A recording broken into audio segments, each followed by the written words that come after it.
Bonsoir mesdames et messieurs. Voici les titres de l'édition de votre journal de ce soir.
Pour commencer et comme à l'accoutumée, voici les principales informations de la semaine écoulée.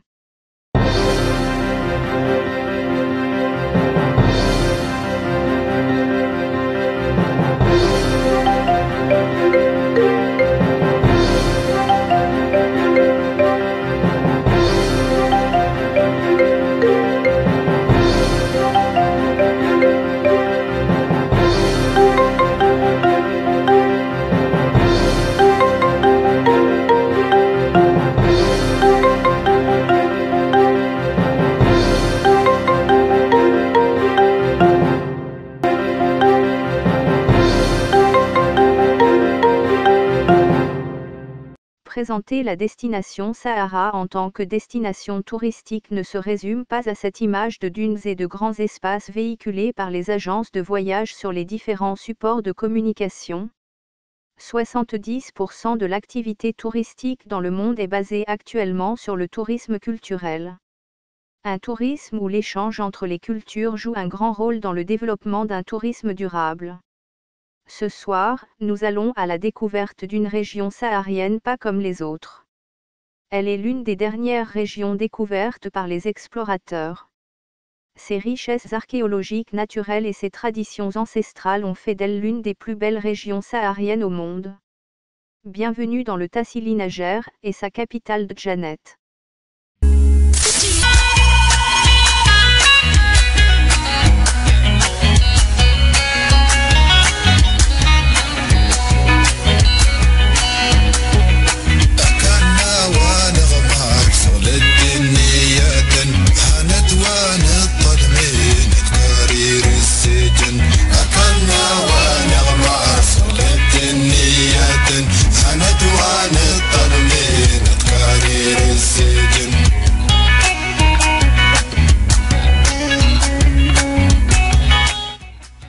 Djanet ou le Tassili ont toujours été connus pour la beauté exceptionnelle de leurs paysages.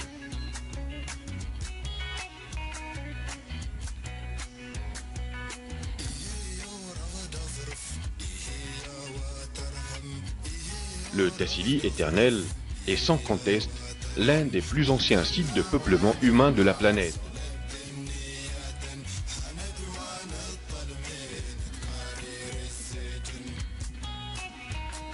C'est ici même que l'on peut lire la très vieille histoire du monde, et ces terres sont de véritables écoles de géologie.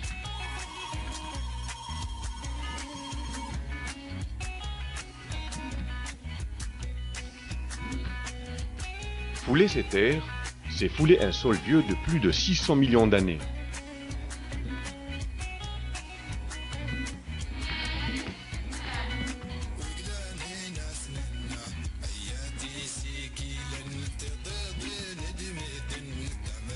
L'âge du socle granitique du Tassili est estimé par les géologues à plus de 3 milliards d'années, faisant ainsi référence au nom mystérieux du Gondwana, l'un des premiers continents immergents.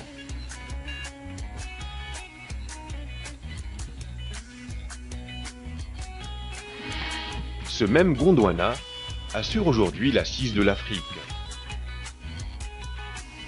Ce mythique continent a subi différentes transformations dues aux éruptions volcaniques, au mouvement du magma et au changement climatique durant des centaines de milliers d'années.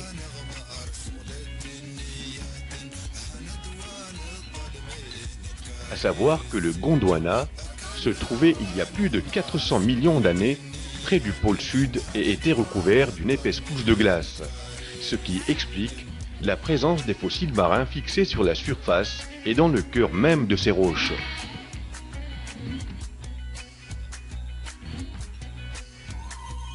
En dérivant vers sa position actuelle, le phénomène entraîne la fonte de glace et l'apparition de la mer qui reculera pour laisser place au sable et au grès qui formeront plus tard le Tassili. Dominé par ses importantes falaises granitiques et gréseuses, ainsi que ses spectaculaires forêts de pierres que tout le monde admire aujourd'hui.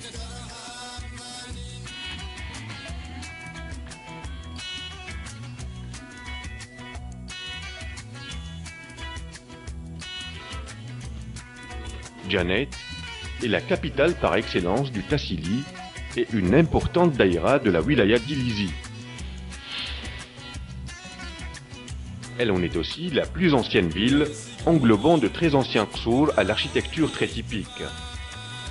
Ils ont été édifiés dans un contexte défensif à en croire les murailles qui les encerclent.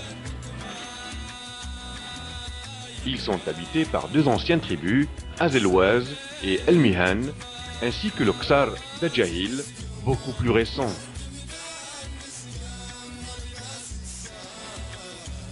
Qu'ils soient en Algérie ou à l'étranger, les Touaregs conservent leur costume traditionnel. Un costume porté avec honneur et fierté en toutes circonstances. Contrairement à leurs femmes, les Touaregs ont le visage voilé. Et si vous avez l'honneur d'être invité par l'un d'eux, c'est lui-même qui vous préparera le traditionnel thé à la menthe. 3 verres vous seront servis selon leur propre rituel. Autre spécialité chez les Touaregs, la tagla, une galette cuite sur des braises et recouverte de sable. Elle est savourée autour d'un feu nourri par du bois qui jonche un sol rocailleux.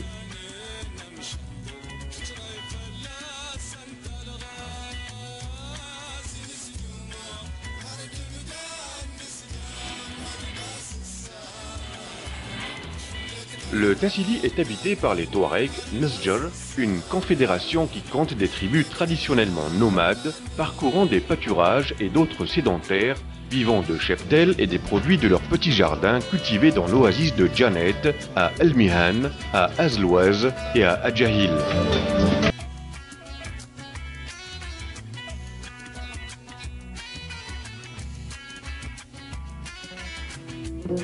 Le Tassili est situé au Sahara central, au sud-est de l'Algérie et à plus de 2000 km de la côte méditerranéenne.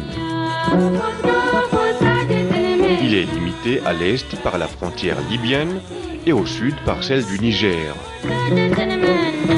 Son altitude varie entre 500 et 2200 mètres. Il couvre une superficie de plus de 80 000 km², soit plus que la superficie globale d'un pays d'Europe comme la Belgique.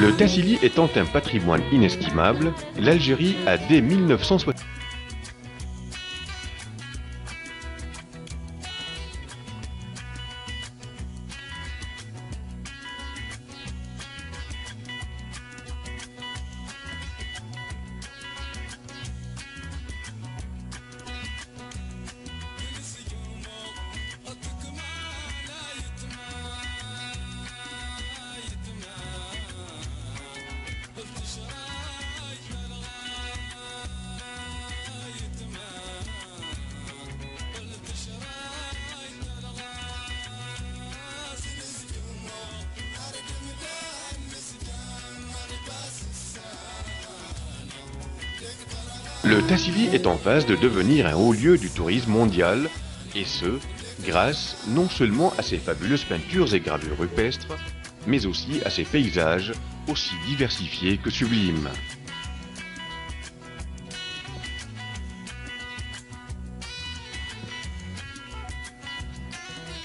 Des paysages faits souvent de colonnes gigantesques, se pressant les unes contre les autres, évoquant des châteaux et des formes multiples, formant de véritables cathédrales de pierre.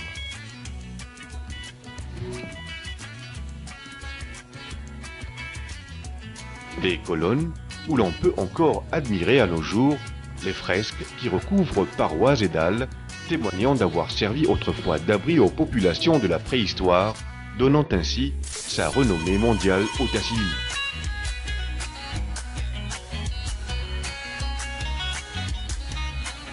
Ce même Tassili offre aux yeux éblouis de surprenantes variétés de roches et de canyons, faisant parfois figure de barrières rocheuses envahies par des vagues de sable venues de nulle part.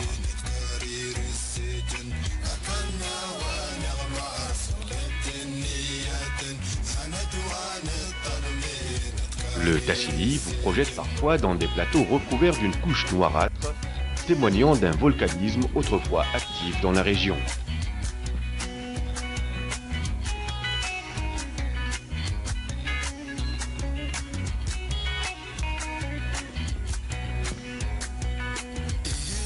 Lorsqu'au détour d'une falaise vertigineuse, une fabuleuse guelta jaillit comme par enchantement, vous renvoie votre reflet, vous restez sans voix.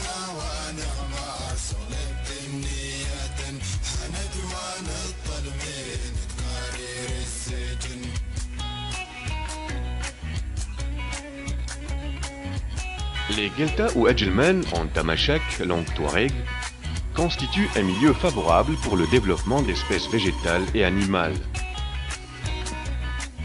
Ce sont des abreuvoirs naturels pour les animaux sauvages et un port d'attache pour les nomades qui viennent s'alimenter en eau et abreuver leur cheptel.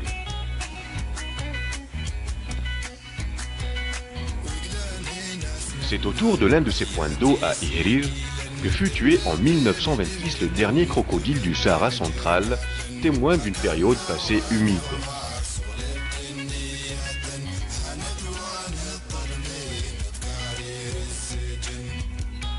C'est également ici que l'on peut voir des poissons-chats, des barbeaux et des mollusques.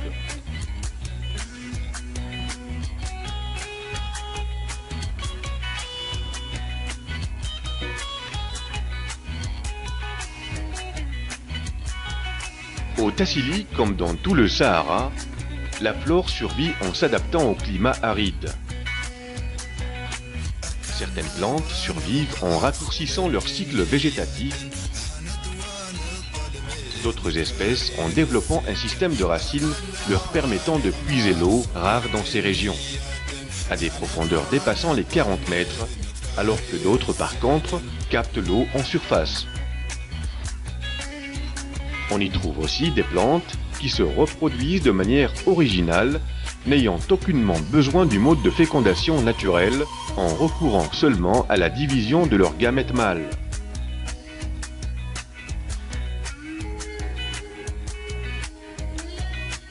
C'est le cas entre autres du cyprès, espèce relique du Tassili Nasjar, appelé Tarout en Tamashak.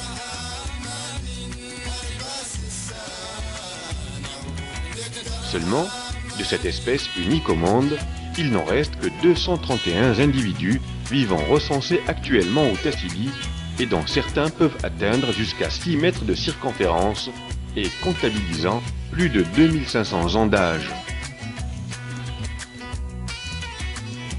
Ce représentant emblématique de l'endémisme au Sahara doit sa survie à son adaptation exceptionnelle aux conditions actuelles d'hyperaridité du Tassili, en développant notamment d'ingénieux systèmes d'adaptation.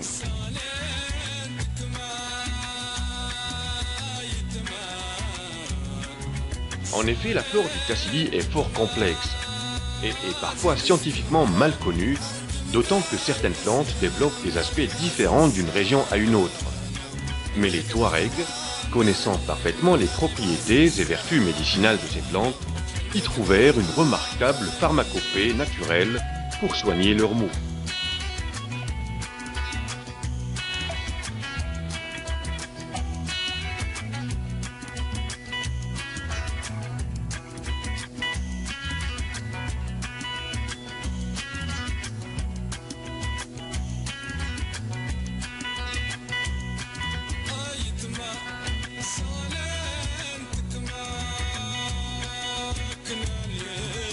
Si le Sahara est le plus grand désert au monde, il reste aussi le plus grand musée à ciel ouvert d'art rupestre de la planète.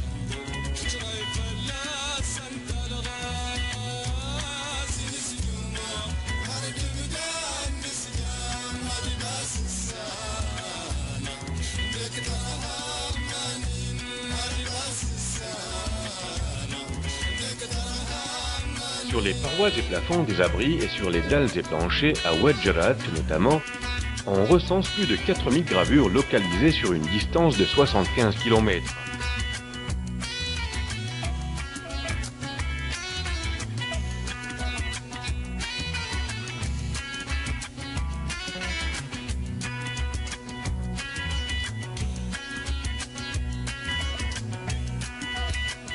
Sur la seule dalle de Tin Tarirt, on dénombre 125 gravures, dont un grand bovin unique, mesurant près de 5 mètres de long, et dont le corps est entièrement recouvert de spirales.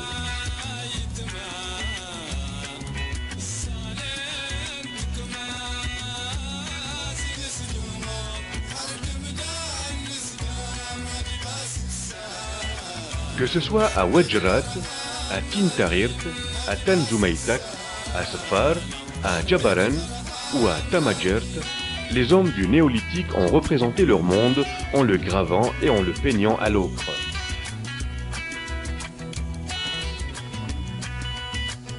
Les peintures rupestres au Tassili sont classées en 4 périodes. Tout d'abord, la période dite des têtes rondes, dont les peintures sont les plus naturalistes et représentent souvent les hommes figurés avec des têtes rondes, des mouflons et des antilopes.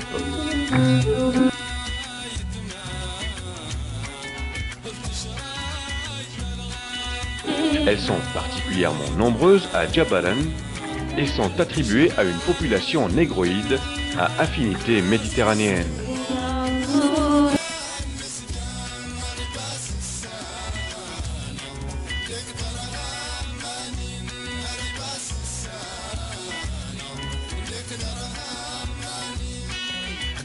Vient ensuite la période dite bovidienne ou bubaline. Elle représente particulièrement des bœufs, des vaches et la grande faune, notamment des éléphants, des girafes, des rhinocéros, des hippopotames, des antilopes, mais aussi des ânes et des autruches.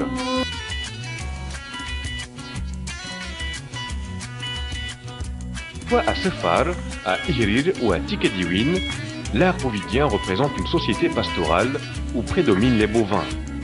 Cet art relate le plus souvent des scènes de la vie courante au campement.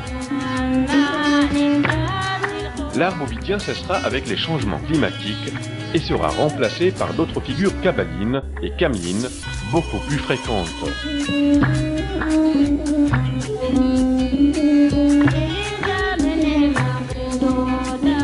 Ces populations de la préhistoire représenteront des éléments faunistiques, des gestes et des scènes de la vie quotidienne, ainsi que des formes géométriques et conceptuelles.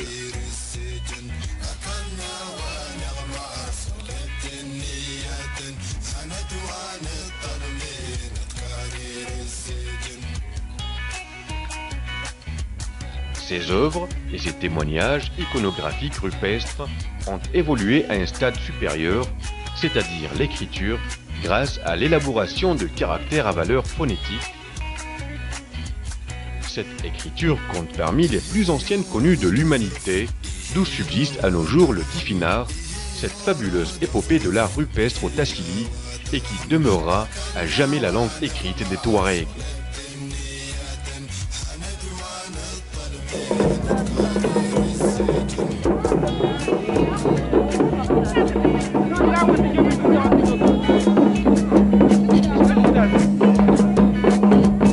La Speiba de Janet est une importante fête au Tassili.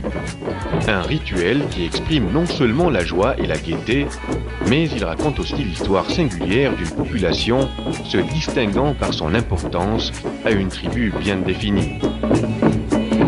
Seules les populations d'Irksour, d'Azlouez et d'Elmihen participent à la préparation et l'organisation de cette fête séculaire, héritée de leurs ancêtres et qu'ils transmettent de génération en génération depuis des millénaires.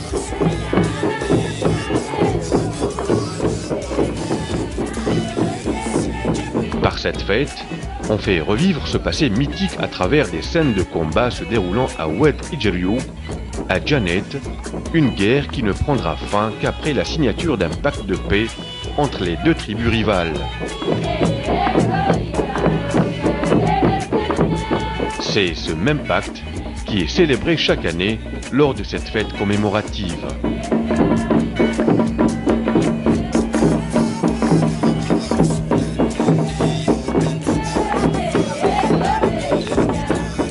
Plusieurs versions concernant l'origine de cette célébration existent.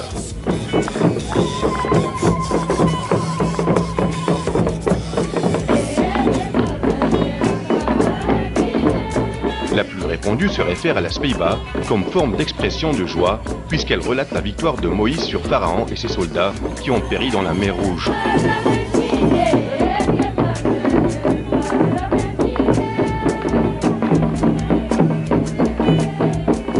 La Speiba est célébrée pendant 10 jours, du 1er au 10e de Muharram, date à laquelle se déroule la grande fête.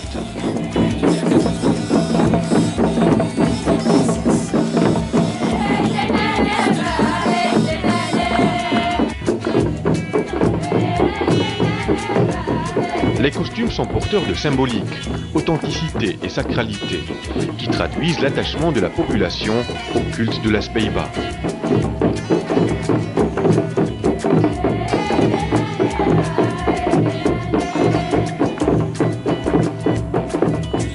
Quand un Targui se voit trop vieux pour participer aux festivités, il délègue son fils pour le remplacer.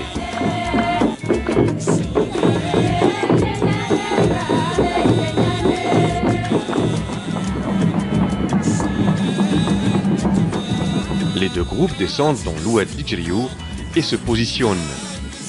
Dans ce face-à-face, les deux tribus sont expressément orientées chacune vers son ksar, avant de s'affronter et croiser leurs sabres dans une exhibition de danse rythmée au pas bien défini depuis 3000 ans. Date à laquelle la guerre fratricide qui opposait les deux clans a pris fin.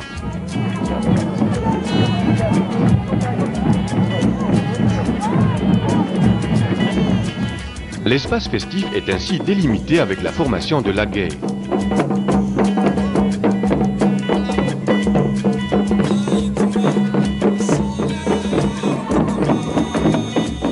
Les femmes richement parées forment un demi-cercle regroupant une vingtaine de jeunes femmes. À savoir qu'il est strictement interdit de pénétrer dans la gué avec un habit ordinaire. D'autres femmes, joueuses de ganga, sont assises à même le sol, forment un autre espace circulaire et clos.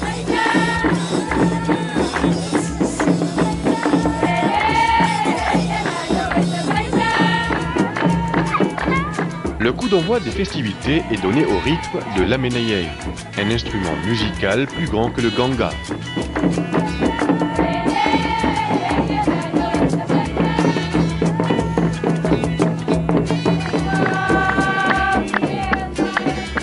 Debout dans la gaille, elles entonnent le refrain d'ouverture sur un rythme particulièrement lent, l'appel à la rencontre, au chant et à la danse.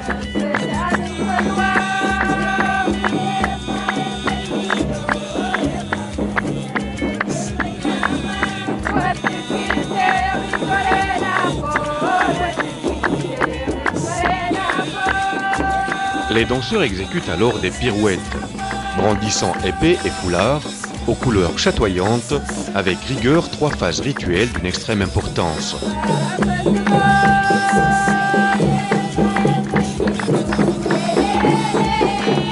La première est celle où les danseurs des deux camps déploient leur tunique à manches larges, épaule contre épaule, dans une chaîne importante.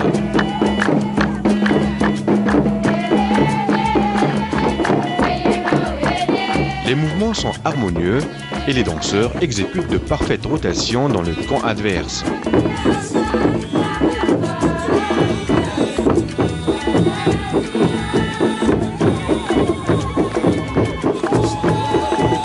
La deuxième phase symbolise la fin d'une année et l'avènement d'une autre à travers une danse où les épées des deux camps se croisent et ce, jusqu'à ce que les instrumentistes et les joueuses de ganga se déploient en groupe de 3 dans le sens opposé des danseurs.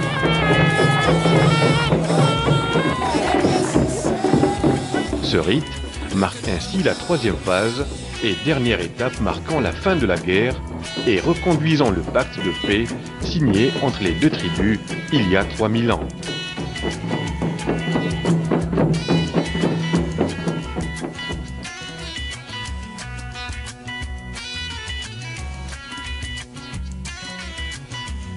Il possède des richesses archéologiques d'intérêt mondial. Il a également le privilège d'être gâté par Dame Nature et offre aux touristes des paysages féeriques qui constituent une douce invite pour des circuits de détente, de découverte et d'observation scientifique tant de la faune, de la flore que de l'art.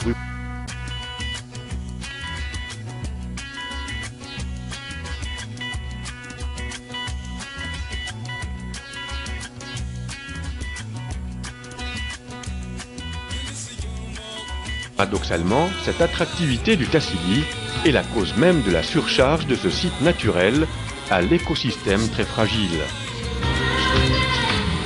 En conséquence, c'est cette même fragilité qui nous interpelle aujourd'hui et engage notre responsabilité ainsi que celle de tous les intervenants pour la sauvegarde de cet espace unique en optant notamment pour un tourisme d'élite et non de masse.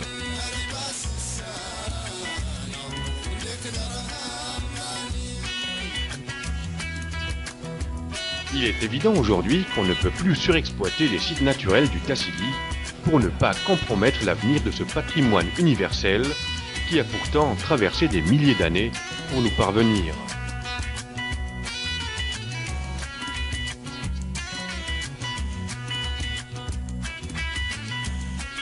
Nous nous devons de préserver cet héritage ancestral appartenant en même temps à toute l'humanité afin que les générations futures puissent connaître et apprécier le fabuleux passé de leurs ancêtres et toutes ces civilisations de la préhistoire. El Mader ou Tahamant n'est plus à présenter pour la propreté de ses espaces et la beauté de sa nature. C'est une ville paisible où il fait bon vivre et profiter pour siroter un café chez Ami Tayeb. Un café léger préparé à l'ancienne recette avec une vieille machine à café, Henri Machat, aux serpentins inox qui rappellent le bon vieux temps de jeunesse. Tiens! Et si on vous invitait à visiter Tahamant et déguster un bon café chez le vieux Tayeb? La note sera salée et sûrement payée par notre ami Daouiage authentique natif d'El Mader. وأنت تدخل مدينة المعذر بولاية باتنا تقف منبهرا لجمالها ونظافة محيطها حتى أنك تستحي أن ترمي شيئا على الأرض. هي من أجمل وأنظف البلديات بمدينة باتنا. هناك تعاون ومجهودات من طرف مواطنيها والإدارة.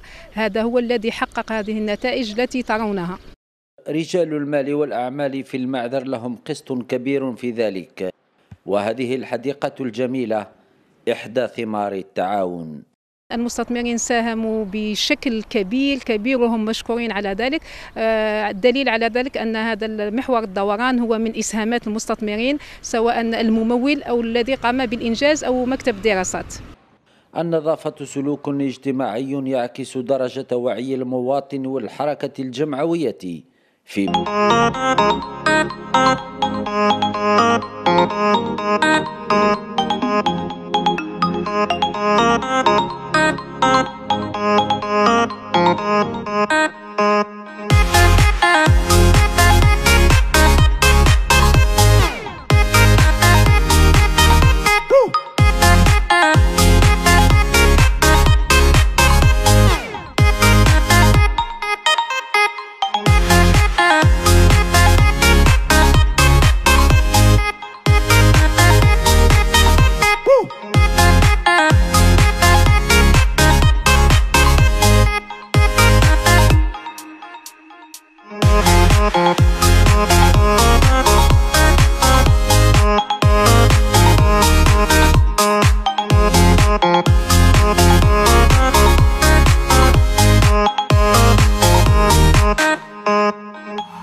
القهوة ولات هي الفهم دخلوا مداعين للقاضي شاو صداع قالوا له يا حاكم القدر تحكم بيناتنا ولا تعمل حيلنا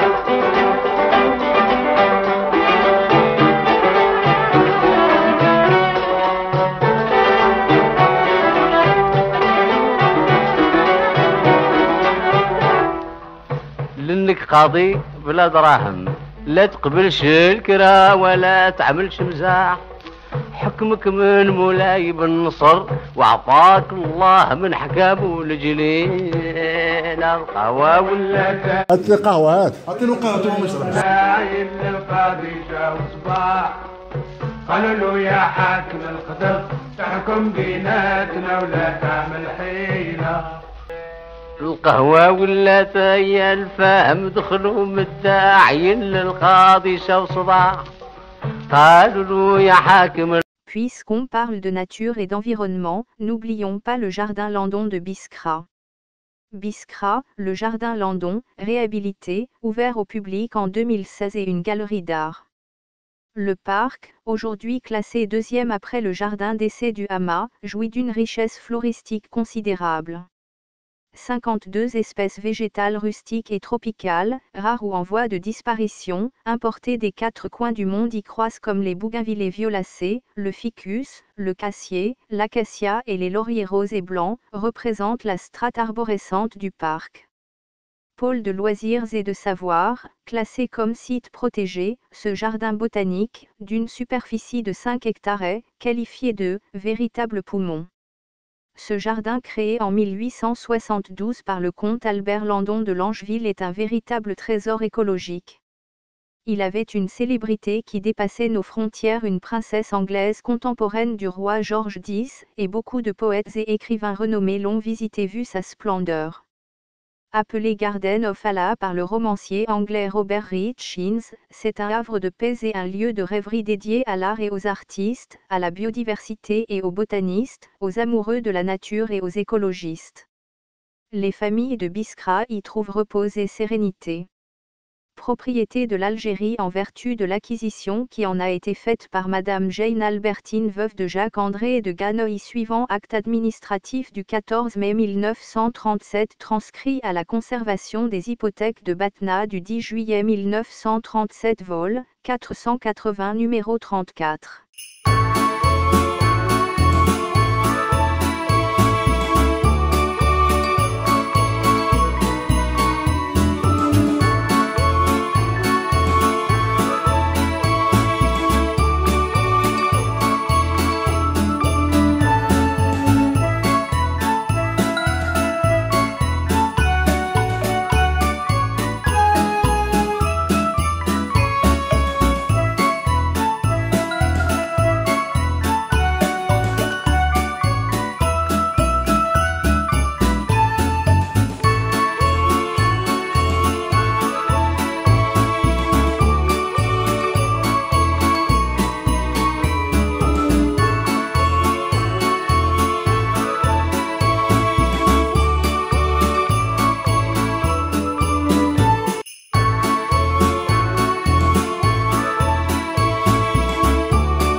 Le Tassili c'est bien beau et une visite des lieux s'impose à tout un chacun. Mais attention, ne vous trouvez pas sur le chemin d'un targui car ça va faire mal. Écoutez, non sans quelques souvenirs, cette ancienne chanson.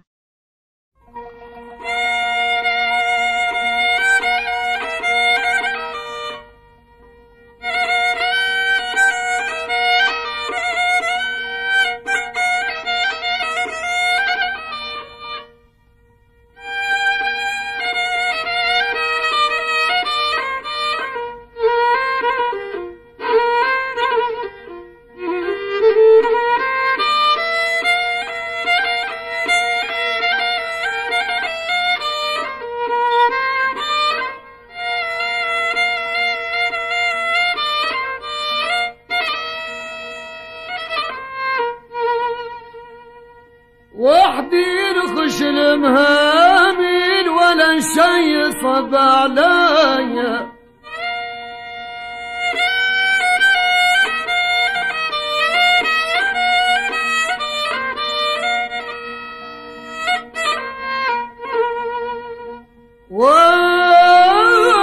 ولا شي صب عليا نشد الخنق ونسهر الليل ناي ولد الترقية أنا الترقية ولد الترقية أنا الترقية ولد الترقية أنا الترقية ولد الترقية قطع الطريق والسحر عليا أنا الترقية ولد الترقية أنا الترقية ولد الترقية أنا الترقية ولد الترقية قطع طريق والسحر عليا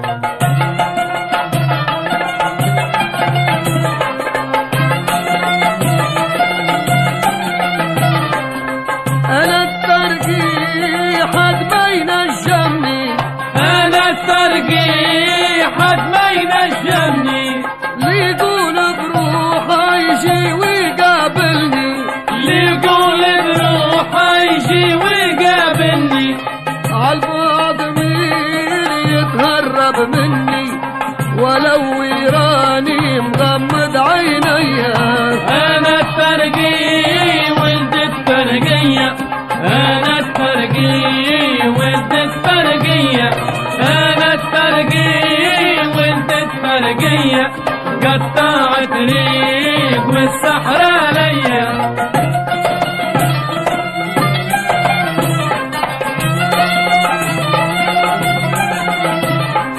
أنا الترقيب وعين غزالة أنا الترقيب وعين غزالة اسمي مشهور في كل أعماله اسمي مشهور في كل أعماله بالفعل انقهر سيد الرجالة عمره ما ينجم يتمكن فيا أنا الترقية ولد الترقية أنا الترقية ولد الترقية أنا الترقية ولد الترقية قطع طريق والسحر عليا